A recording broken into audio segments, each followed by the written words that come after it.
Тэгээд ингээд таад харж байгаа бол Европын холбоо дэндүү том ашиг сонирхлын зөрчилтэй, улс төрийн зөрчилтэй нэгдсэн хоолойгоор ерөөсөө ярьж чадахгүй. Энэ бол фейлдсэн холбоо.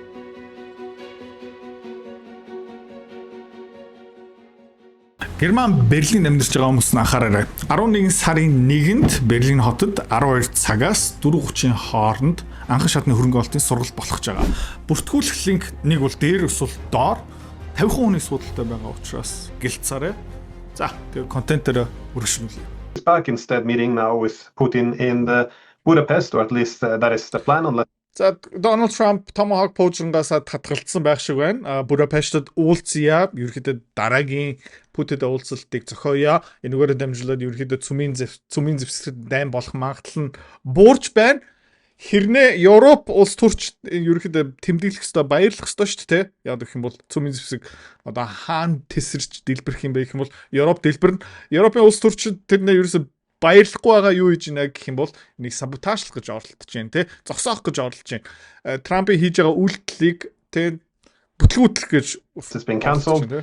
And the reaction in Europe as we walk away from the threat of a nuclear holocaust and instead embrace diplomacy is utter panic.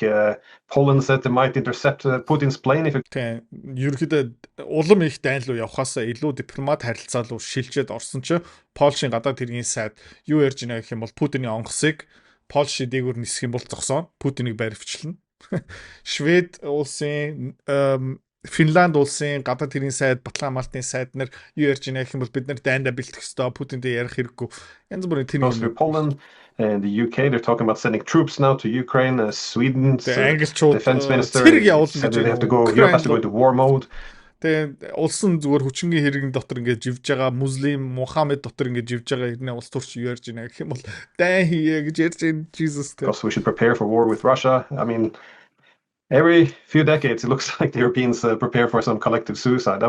I was thinking a good place to start would be what to expect from. Тэгээ сая Гландис нь юу ч хэлсэн бэ гэх юм бол Европчууд ерөөхдөө өөрийгөө ингээд сүрүүлдэг, үргэлжтэй дэлхийн 1-р дайн, дэлхийн 2-р дайн одоо хүтэнтэй анд зогссон Совет холбоо байхгүй болсон Европ асар том болох боломжтой. Германчууд ерөөхдөө Оростой ингээд хилцэл хийгээд түүхийд эрчим хууч, газ, нефтийг баг хязгааргүй хэмжээндээ хямдханаар авах боломжтой. Төсөөлөл үзчих заяа. Хүтэн дайн дуусныхын дараа Европ ямар потенциалтай байх байсан бэ гэх юм бол Хятадтай эсвэл Хятадаас том болох боломжтой. Яг гэвэл боловсролын түвшин хамаагүй өндөр, бүтээмжийн түвшин хамаагүй өндөр, хөрөнгө мөнгөний хувьд бол хамаагүй өндөр, хөрөнгөний зах зээл нь аль хэдийн хөгжсөн.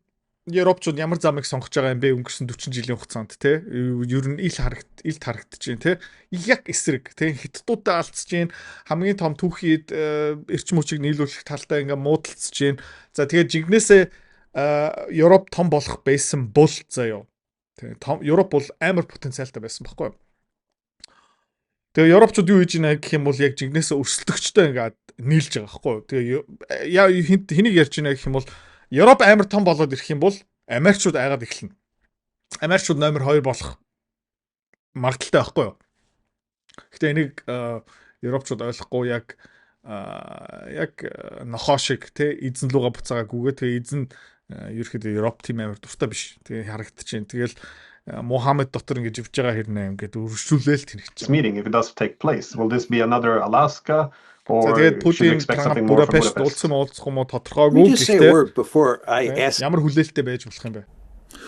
Хөрөнгөний зах зээл хувьцаа улс төрийг сонирхоод байна тий. Тэгээд хөрөнгөний зах зээл яагаад өсдөг юм? Эдийн засаг яагаад өсөд идэг юм бэ? Ойлгомоор байгаа юм бол миний Fucking Money 2 Time to Die номыг сонирхоод үзээрэй. Дэлгэрэнгүй мэдээлэл Idrotsicom-оос за тэгээд энэ ном ойролцоогоо бараг 500 хуудастай дүүрэн мэдлэг хамгийн гоё юм юу юм бэ гэх юм бол 8 дугаар ангийн хүүхэд энийг ч гэсэн ойлгоно маш энгийнээр бичсэн. Санхүүч хэлээрээ ерөөсө бичээгүй. За захилмаар байгаа бол Idrotsicom тэнд бас дэлгэрэнгүй мэдээлэл байгаа. Alexander, to answer that specific question, when I look at what's happening, it seems to me that the Russian position remains unchanged. As we all three have said on numerous occasions, the Russian position on negotiations has been the same from the get-go.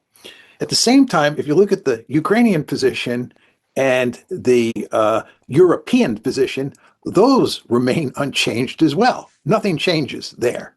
The only person who seems to change his view, sometimes on a daily basis, sometimes on an hourly basis, is President Trump. За профессор Мершам юу хэлж байна гэх юм бол ингээд шинжилгээ дүгнэлт хийхэд Оросын тэг байр суурь өнгөрсөн 3 жилийн хугацаанд ерөөсөө өөрчлөгдөөгүй. Яг хэвэндээ. Украин буюу Европчуудын байр суурь яг бас ерөөсөө өөрчлөгдөөгүй өнгөрсөн 3 жилийн хугацаанд. Хэний байр суурь байнга магадгүй өдөр нэг удаа нэг цагийн дотор тэ ингээд өөрчлөгдөж байгаа юм бэ гэх юм бол Donald Trump тэ салхин хийсэж байгаа хүүхэлтэй шиг тэ. And he moves all over the place. And I think what happened was that the Russians were obviously very nervous about the idea of us giving tomahawks to the Ukrainians. So what they did, and the Americans were willing to go along with this, obviously, is to arrange a telephone conversation between Putin and Trump the day before Trump was supposed to meet with Zelensky. There was no way that was not going to lead to a situation where Trump would tell Zelensky he can't have tomahawks. So that was a big win for Russia. But again, we get back to Donald Trump because he's the moving factor in this story. За тэгээ ингээ харах юм бол юу болсон бэ гэх юм бол Америкчууд Украинд Tomahawk бууж өгч ийсэн. За Зеленский Вашингтон очих ийсэн, Трамптай уулзах ийсэн. Тэгээд мэдээч энэ дээр Оросууд сандарсан. Тэгэл юу хийсэн бэ гэх юм бол окей. Манай хоёр өдөрсөж хоорондоо ярьсан дээр яах юм бол Tomahawk өгчих юм бол гоё үр дүн аимшигын үр дүн гарч ийнэ. За тэгээд Дональд Трамп татгалцсан Зеленский хоосон харьсан. Тэгээд and in that case, you know, in terms of the meeting with Zelensky and the meeting the day before, the conversation the day before with Putin, what happened is that Trump went back to a position that was more sympathetic to the Russians, which didn't appear to be the situation that existed before his conversation with Putin. And now what's happening is all sorts of pressures being brought to bear on Trump to move back in the other direction. And this has been going on for a really long time. Тэгээд юу болж исэн бэ гэх юм бол Зеленский очихоос өмнө Трамп ерөөхдөө буцаагаад Европ Украинчуудыг дэмжих байр суурьтай болцсон. Tomahawk өгсөн ч яадгийн өгч болно. Судалж модалж. Оросууд тэгээд уцаар ирээд тэгсэн чинь буцаагаад Оросын талдаа ороод Украины эсрэг байр суурьтай болоод Европчуудыг дургу хүргээд Tomahawk өгөхгүй мөхгүй гэсэн чинь одоо Европчууд Украинчууд дахиад Donald Trump-ыг ингээд дарамтлж байна. Тэ pressure үзүүлж байгаа. Тэгээд дахиад Trump хүүхэлтэй нааша цаашаа ингээл хийсэл явж But it doesn't really matter very much in terms of the outcome of the war because as the three of us have said many times, this one's going to be settled on the battlefield. Тэгээд ерөөхдөө энэ дайныг нөлөөлөхгүй юм. Тэгээд профессор Мершам юу хэлж байгаа юм бол байлдааны талбай дээр энэ шийдэхэд нь тэрэн дээр ерөөхдөө Оросууд ялж байгаа Украинчууд ялагдаж байгаа. Аль тал гал зогсоох хилцлийг үргэлж шаарддаг юм бэ гэвэл ялагдаж байгаа тал. Exactly. I mean, that's the whole point. I mean, I have to say, I have a depressing sense of deja vu about this whole latest affair. I mean, we've been here so many times. I mean, if we go back to the previous summit. За тэгээд ингээд Александр Меркус юу хэлж байна гэвэл энэ баг déjà vu болж байна те. Энэ киног би ингээд харсан юм шиг санагдаж байгаа. Энэ депрессний юм байна. Ингээд түүх дахин давтагтаад ах юм байна. Харамсалтай. Alaska summit. There was all the threats. It seemed as if we were heading towards massive sanctions against Russia, tariffs against China and India, sort of economic war, not just against the Russians, but against much of the world as well. And we had deadlines, and then we had more deadlines, and then the deadlines shifted backwards and forwards. And then suddenly, out of the blue, we have Witkoff turns up in Moscow, and then there's discussions, and there's a summit meeting, and we don't hear any more about the sanctions. And then we're told there's been all kinds of progress, all kinds of things have been agreed. And as John absolutely correctly says, it doesn't look as if the Russians in reality shifted or changed their position at all. And then ямар кино давтагтаад байна гэх юм бол тэр Аляскагийн чуулганы өмнө юу болж исэн бэ гэх юм бол энэтх дээр томоохон санкц, хэдтууд дээр санкц, 500% тариф, ингэн тэгэн эцсийн хугацаа одоо бойл гэх мэтчлэн тэгээ гинт Стив Виткоф Москва руу ниссэн, гинт Аляскад уулзахаар болсон. Тэгэл тэр санкц, эцсийн хугацаа, дедлайн бүх юм ингээ байхгүй болцсон. Тэгээ одоо энэ яг ингээ дахиад эхэлж ах шиг байна л да. the Europeans and the Ukrainians got talking to Trump, and we started to see Trump move over again back to their side, and then we got a new threat, a new idea. Тэгээд энэ хугацаанд Трамп эхлээд Украин, Европын талтай байсан, дараа нь Путинтэй уулзсан чинь гал зогсоох юм хэрэггүй, тэр дөрвөн област гэлэн ярьсан, буцаагаад Путиндээ ойрхон болсон. Одоо юу болж байна гэх юм бол Трамп буцаагаад Европтой ингээ ойрхон, тэгээ буцаагаад Путиндээ ойрхон ингээл нэг хөл бөмбөгийн талбай хоёр тал нь юу юм бэ гэх юм бол нэг талдаа Европ, нөгөө талдаа Орос, тэгээ бөмбөг нь хин юм бэ гэх юм бол Donald Trump. The Tomahawk missiles going to Ukraine. Yeah, the crisis Tomahawk well, not perhaps a deadline exactly, but a moment of truth, which was the meeting between Zelensky and Trump. And then again, we have this time a telephone call, and suddenly that's all off, and we have another summit meeting. But again, it's clear that nothing has been agreed, nothing has been decided. There's no real preparation going on. Rubio and Lavrov talked, and the reports say the discussion didn't go terribly well. And all the signs are that we're going to revert back in a couple of days back to Trump saying how disappointed he is in Putin and how things aren't turning out to be quite as straightforward as he. За тэгээ одоо хэдүүлээ хаашаа явж байгаа юм бэ гэх юм бол хэдхэн оны дараа Donald Trump дахиад би ерөөхдөө Путиний айгуу сайн хүн гэж бодсон, Путинтэй ойлголцсон байх гэж бодсон, Путинтэй нэг юм дээр тохирсон гэж бодсон, би амар disappointed байна, би Путин гомдож जैन санкц манкс хэтэд энэтхийг bla bla bla энэ кино дахиад эхлэх шиг байна л да. Expected, and we're going to have another swing back again. I think people on every side are becoming very tired of this. I think the Russians are getting very tired of it. Certainly the Europeans are.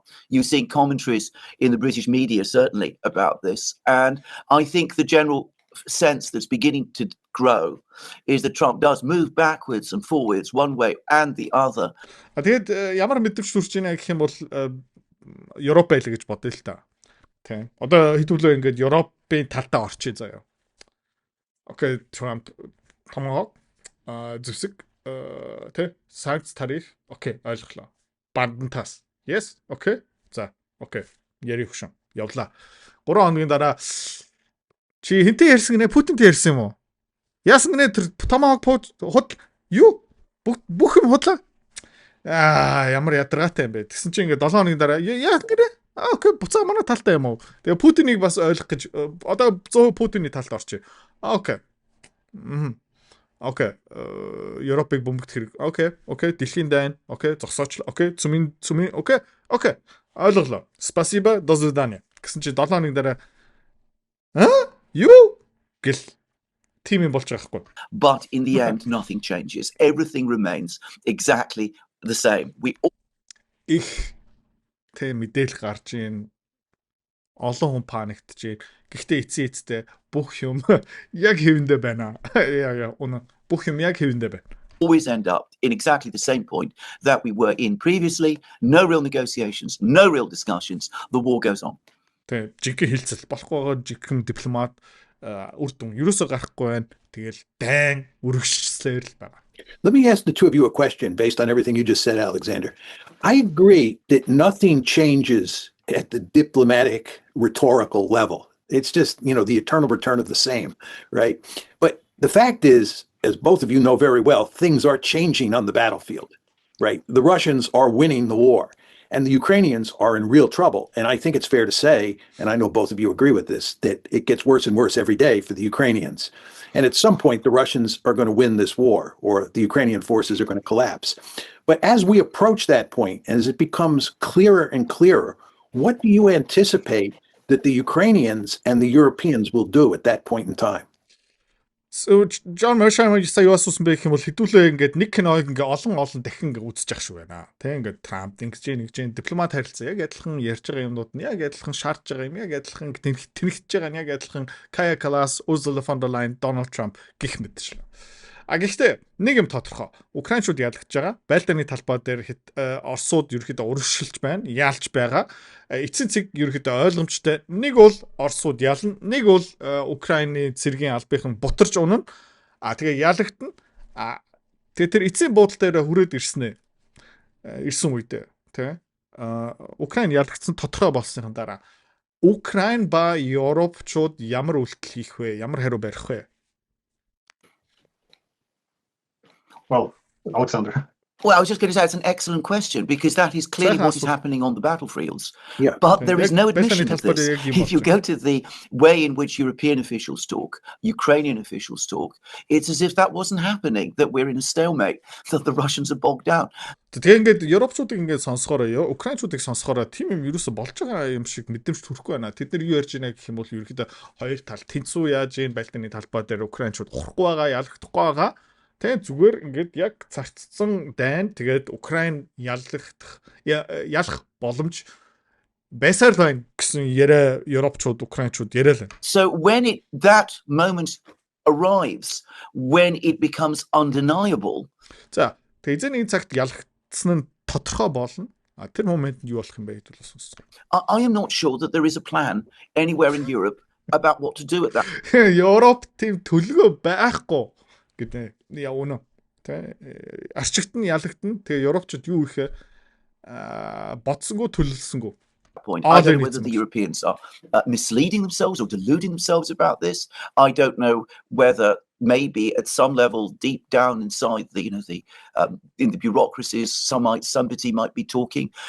We've had the former head of the British Army who is widely considered to be Britain's best general. He's basically given an interview to the Independent, which тэгээд Европчууд, Британчууд өөрийнхөө хөлөгдөж байгаа ахта тийм нэг delusion дотор амьдарч байгаа. Тэгээд дөнгөж саяхан би бас контентээр ярьжсэн Англи улсын хамгийн өндөр цолтой генерал одоо тэтгэврт гарсан.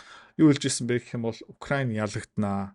Тэ зэвсэг өгсөн ч хамаагүй, мөнгө өгсөн ч хамаагүй, томохог пуужин өгсөн ч хамаагүй хүн дутж байгаа. Тэгээд англичууд зэрэг явуулахгүй, францчууд зэрэг явуулахгүй, германчууд зэрэг явуулахгүй тэгээ ялагдах нь ойлгомжтой. Newspapers, which is basically saying let's actually start to think and talk about these ideas. You saw there's an article today in the Financial Times that maybe the moment has come to start contacts with the Russians. But all of this happens very, very much on the margins. I don't know anybody in government in London, in Paris, and of course you've got political problems in these capitals, in Germany, who is actually addressing the situation that John has just described. So I don't think they themselves have any idea what to do. And I don't think they're, at the moment, even admitting the reality to each other. Тэгээд ингээд Европт, Берлинд, Лондонд, Парист хэдүүлээ ингээд ялгчих юм бол яах юм бэ? Украин бутарч унчих юм бол яах юм бэ? Ярьж байгаа хүн нэгч байхгүй гэж. Тийм учраас бэлэн байдал юусэн байхгүй. Зүгээр ингээд харахгүй байх, сонсмооргүй байх гэсэн үтэл хийж байна. Glenn, I interrupted you.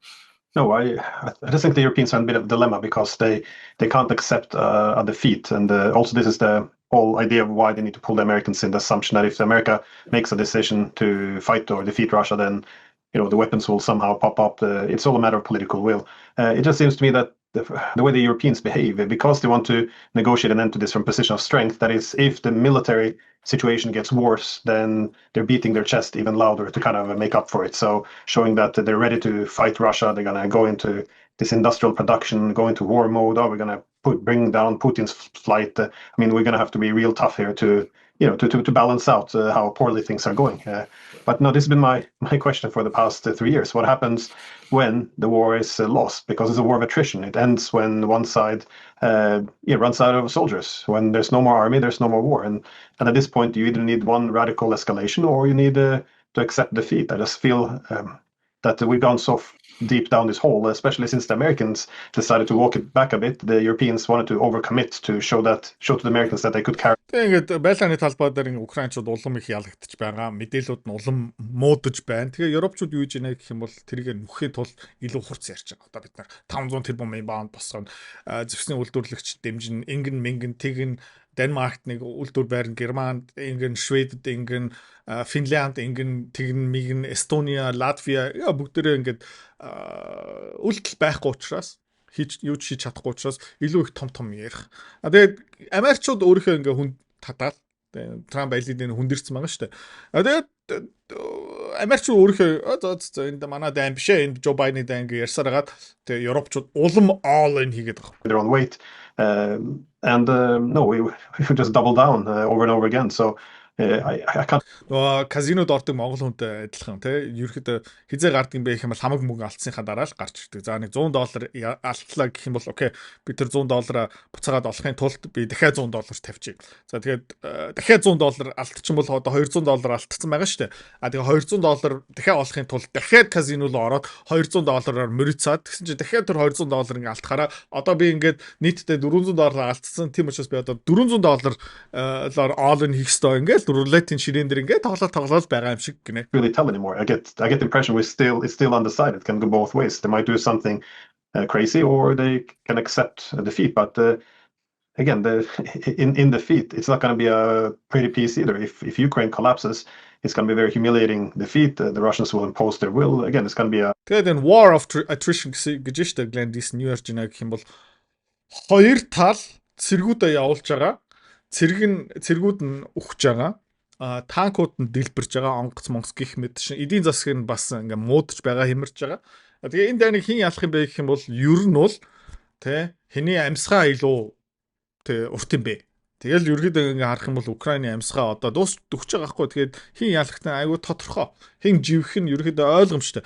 Тэгээ Европчуудад ганцхан нэг арга байгаа. Бүр нэг солиотой арга хэмжээ авах.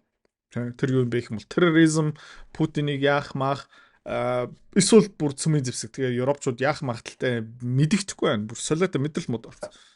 Messy, if not ugly peace. And on the other hand, there's no peace that Europeans can accept either. So I don't think anyone really has a plan. There's just just keep the war going and тэгээ одоо Оросуудын хүлээн зөвшөөрөх их тайвны хилцлийг Европчууд хүлээн зөвшөөрч чадахгүй.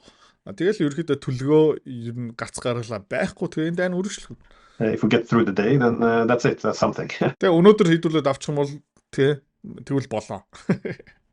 It sounds ridiculous, but I just you go through the statements. There's no strategic thinking. There's no objective, no discussing how to achieve those objectives. Ярьсан юм байхгүй, төлгөө юу ч байхгүй. We're going to defeat the Russians. What exactly does this mean? What do we? Бид нэг Оросуудыг барн дийлэн тэр яг юу гэсэн үг юм бэ те? See coming out of this. Тэгээ ингээ Оросууд ялагч дөхөөд ирэх юм бол яах магадaltaй юм бэ? Зеленскийн засгийн газартыг адилхан үйлдэл хийжтэй. Ийш тийш пууж нь явуулна шүү. We increasingly realize NATO can't expand.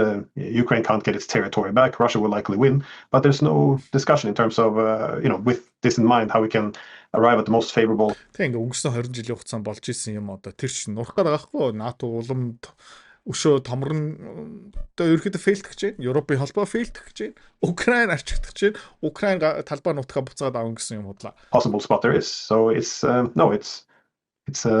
I don't think there's anyone behind the wheel. Тэгээд тэр энэ Европын холбоо Украин энэ төлгөө ингээд тэр машиныг жолоож байгаа хүн байхгүй. Жолоочгүй машин ингээд зүгээр уул доошоо өнгөрөөл. Trying to say. But the thing is, Glenn, what we're talking about here is a situation where the Ukrainians are clearly losing. Nobody can deny it. Гэхдээ ингээ байгаа байдал нөхцөл байдал яг бодит байдал нь юу юм бэ гэх юм бол Украинчууд тодорхой ялагдж штэ. Ялагдах нь ойлгомжтой. The army on the front lines is beginning to collapse. Цэргийн албахийн урд цэргүүд ингээ урд фронт дээр ингээ бутарч ийн, дэлбэрч ийн. It's not to say Russia's then going to conquer all of Ukraine, but it's on the march. It's conquering more territory. The Ukrainians can hardly put up any defense, and people in the West can no longer continue to behave in the delusional manner that they have been behaving in recent years. And so you say they may escalate, they may do something crazy, but my question is, what can they do?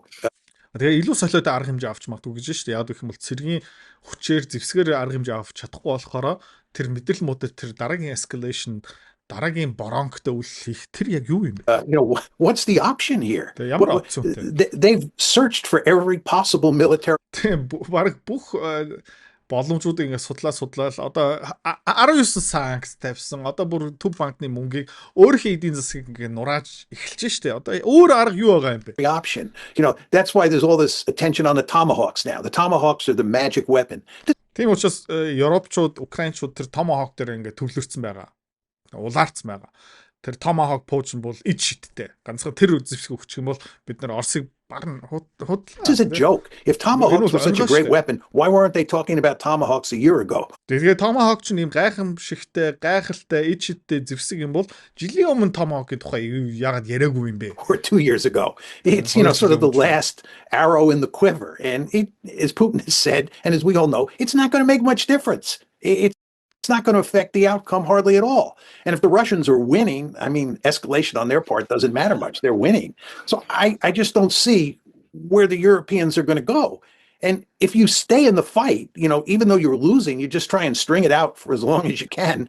All that means is more of Ukraine is going to be lost to the Russians. More Ukrainians are going to die. It doesn't. Ингээд өөр нүүдэл шийдэл байхгүй болсон. Tomahawk бол зүгээр тоглоом, үр дүн гарч ирэхгүй ялагдана. Улам их гүрийгээл ах юм бол улам их Украиний талбайнуудыг алтан хүн алтан илүү их мөнгө шатаа. Бүр дараагийн сонгуул дээр Европ орнууд ингээд бүр сонгуул дээр арчигдах нь илүү тодорхой. Тэг яг төлгөө what the fuck те. Don't you reach a point here where the Ukrainians and the Europeans have to negotiate with the Russians? Эзний цагт нэг төвчгээ окей. Тэ. Путинтэй ярихаас гэсэн одоо бүдэр ирэхгүй мө? Or if that's not the case, it just seems to me the Russians are going to take more territory and kill more Ukrainians. Тэгээд ярихгүй бол тэгэл олон украинчуудыг алан илүү их талбай нутаг болоод. I think one of the points that bears repeating perhaps an understanding is that when we talk about the Europeans, we are not talking about a single entity like the United States with a single government where things can be talked and argued about, and sometimes occasionally people come to a decision. The Europeans are not going to be united about this. There are cracks in Southern Europe, in Italy, in Spain, in Greece, which of course I know. There is one view about. Тэгээд нэг юм ойлгох хэрэгтэй гинэ. Mercurius. Энэ бол амар чухал. Европ нэгдсэн хоолоор ярихгүй байгаа. Европ яг ингээд Америк шиг нэг ерөнхийлөгчтэй газар биш ээ. Нэг сонгуулаар ингээд яадаг биш ээ. Европ бол бутархаа. Тэ? Тэгэхээр Италид ерөнхийдөө Жоржо Мелони эсгүүцэд эхэлж байгаа. Словак, Унгар, тэ? Чехууд, Польшийн шинэ ерөнхийлөгч гэх мэт чи энэ тэнд ерөнхийдөө Европын нэгдсэн байдал юм бутраад эхэлж байгаа шүү. The war. And there, I think, there would be great reluctance to escalate. And there probably they would say, well, look, this has gone as far as it can. Let's see whether we can talk to the Russians and whether we can find some kind of way out.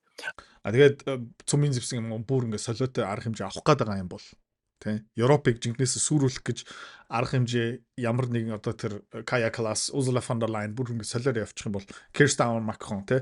Тэгэх юм бол Giorgia Meloni ч юм уу Viktor Orban үгүй одоо болоо. Яг гэх юм бол та ингээд бодох хэрэгтэй байхгүй юу? Европын холбооны гишүүн байх тодорхой хэмжээний ашигтай. Гэхдээ Европын мэдрэл муутай холбооны гишүүн байх юм бол тодорхой хэмжээний өртөгтэй. Тэр өртөнд энэ өндөр болоод ирэх юм бол хэн нэгэн тэр тормосоо татчих واخгүй. Other people in other parts of Europe might take a completely different view. The Baltic states, which for some unaccountable reason seem to hold an extraordinary sway on European policy, which I don't myself understand. They, of course, will want any kind of escalation that they can imagine. Тэгээ Балтик орн аюу жижигэн те Эстония, Латвия гэх мэт чинь тэр гурван жижигэн орн Европ дотор ямар их нөлөөтэй юм бэ? Тэг яагаад? Тэд нар юу хийж байгаа юм бэ гэх юм бол Оростой алцсан бүр ингээд мэдрэл муутай болсон. Тэгээ тэд нар яагаад ийм их өндөр нөлөөтэй юм бэ? Kaja Kallas яагаад number 1 элчин сайд юм бэ? They will be joined in that by some other people in Northern Europe probably. And there will be all sorts of other people in the middle. One of the reasons why it is so. Тэгээ ингээд харж байгаа юм бол нөгөө Швед, Финланд, Эстония, Латвия гэх мэт чинь тэр бүлэг улсууд Оросын эсрэг бат зогсож байгаа. Тэгэхээр тийм Итали, Унгар, Словак гэсэн ерөнхийдөө Оросын талтай зогсож байгаа. Тэгээ Франц, Германчууд өөрчлөгдөж магадгүй удахгүй AfD нам Германдаа ингээд сонгуул ялчих юм бол тийм салхи эргэж магадгүй.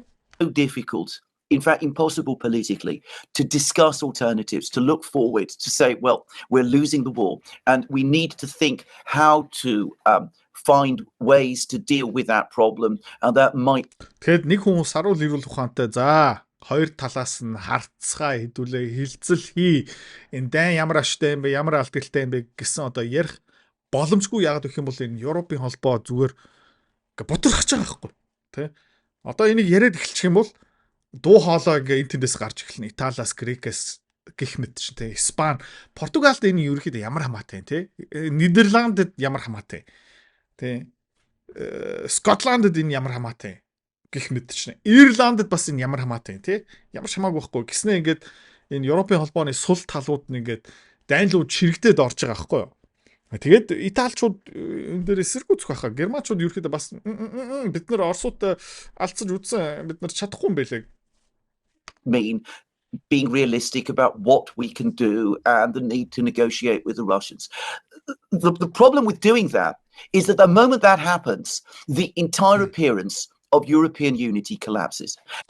Тэгээд хоорноо тэр яриад эхэлчих юм бол жоохон хэрэлдээд эхлэх юм бол тэ ер нь бол тэр Европ нэгдсэн хоолоогоор ярьж байгаа юм нь байхгүй болчихно. Тэр Kaja Kallas юу төлөвлөж байгаа юм байхгүй болчихно. Ursula von der Leyen юу өдөрч байгаа юм байхгүй болчихно. Европын нэгдсэн байдал тэр нүүр царай зөв байхгүй. And that is something that the Europeans collectively are terrified of permitting. If they start discussing possible outreach to the Russians or any kind of diplomatic strategy, the whole structure will basically collapse into argument. And тэгээ хин нэг нь Путинтэй яриа, Оросуудтай яриа гэх юм бол тэр Эстония, Латвия, Финланд юу яриад байгаа юм бэ гэд тэнэгтэд эхэлчих. За тэгээд энэ Европын холбооны систем тэр чигтээ байхгүй болчихно. Бутарна. Тэгээ хэдэн зуун мянган паразитууд, улс төрчнөр энэ системээсээ ингээд тухтай амьдарч байгаа учраас энийг хизээж хүлээн зөвшөөрөх байхгүй. Зэвсгийн компаниуд яан маань тэгээд хувийн хөвшлийн ашиг сонирхлын зөрчил, улс төрчний ашиг сонирхлын зөрчил ерөнхийдөө зүгээр ингээд Монголоо яг адилхан нүүрсний борлуулалтыг ил тод болгоё гэх юм бол өстой хүн болгон эсэргүүцэх байхгүй юу? Алдаан болно тий. Эсвэл атар 3 ингээд атар 4 мөрөө хөтөлбөрийг ингээ аудит оруулъя гэх юм бол өстой арлаан болно шүү дээ. Тэр ингээд атар хөтөлбөрөөр Монгол улс төрчин амар их мөнгө идэж байна. Төрүүлээ дуурсан хүн шууд байхгүй. that makes Тэгээ Европ дотор бас яг адилхан. any kind of forward thinking and approach impossible. The risk is that that's going to continue even beyond that moment when we see the collapse in Ukraine. And there will still be a reluctance for people to break out of line and to start saying, look, we've got to talk, we've got to find a way. So we could end up in a situation where we actually do nothing at all. The Russians continue to advance. Тэгээ тэр өдөр ирнэ. Тийм учраас харвас ерөөхдөө энэ Европын холбоо байхгүй. Унгар улс аль хэдийн эсэргүүцэж байгаа Словак, Чех гэх мэт эсэргүүцэж байгаа Роман улс биш өөр хүсэлтэй байгаа. Тэгээд ингээд таад харж байгаа бол Европын холбоо дэндүү том ашиг сонирхлын зөрчилтэй, улс төрийн зөрчилтэй нэгдсэн хоолойгоор ерөөсөө ярьж чадахгүй тий энэ бол фейлдсэн холбоо. Тэгээд одоо бодох хэвээр эндээс яаж ашиг олох вэ? Ашиг олох нь тодорхой, боломжтой. Тэгээ энийг нэг 11 сарын дундуур нэг тусдаа нэг жижигхэн ивент дээр хэдүүлээ ярилцгаа. Эний тухай би нэг удахгүй мэдээлэл хүргэнэ. За дараагийн видеон дээр иргэд уулзцгаая. Герман Берлинд амьдарч байгаа хүмүүс анхаараарай. Ich komme nach Deutschland. За Берлин хотод 11 сарын 1-нд 12 цагаас анхан шатны хөрөнгө ололтын сургалт болно. За тэр сургалт хэдээс эхлэх юм бэ гэх юм бол 12 цагаас эхэлнэ. Хэзээ дуусах юм бэ гэх юм бол 4:30. Дундуура бас завсарлага мэдээж байгаа. Энэ сургалт нэр би та хэд юу заах юм бэ гэх юм бол тийм миний хамгийн амжилттай хөрөнгө оруулагчаас та хэд ер нь юу хийх ёстой юм бэ? Тэр хөрөнгө оруулагч шиг адилхан амжилт нүрэхийн тулд. За тэрийг ярьсныхаа дараа хэдүүлээ юу ярих юм бэ гэх юм бол мэдээж хамгийн муу хөрөнгө оруулагчийн бас жишээ авна. За тэр хүний алдаа хэрхэн давтахгүй байх вэ?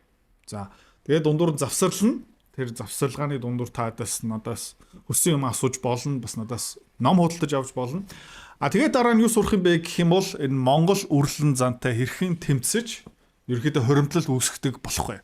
Хамгийн сүүлийн хэсэг тэгээ үл хөдлөхийн хөрөнгө олт. За амжилттай зөв байршил ирээдүйдээ үндсэн хадгалж чаддаг өсдөг үл хөдлөхийг яаж таньж авах мэдэх сонгох вэ? За тэгээд энэ сургалт дахиад 11 сарын 1-нд 12 цагаас эхэлнэ. 50 хүний суудалтай учраас гэлс бүртгүүлээрэ. За тэгээд дэлгэрэнгүй мэдээлэл бүртгүүлэх линк энэ видеоны доор байгаа шүү. За зин вонсон байли.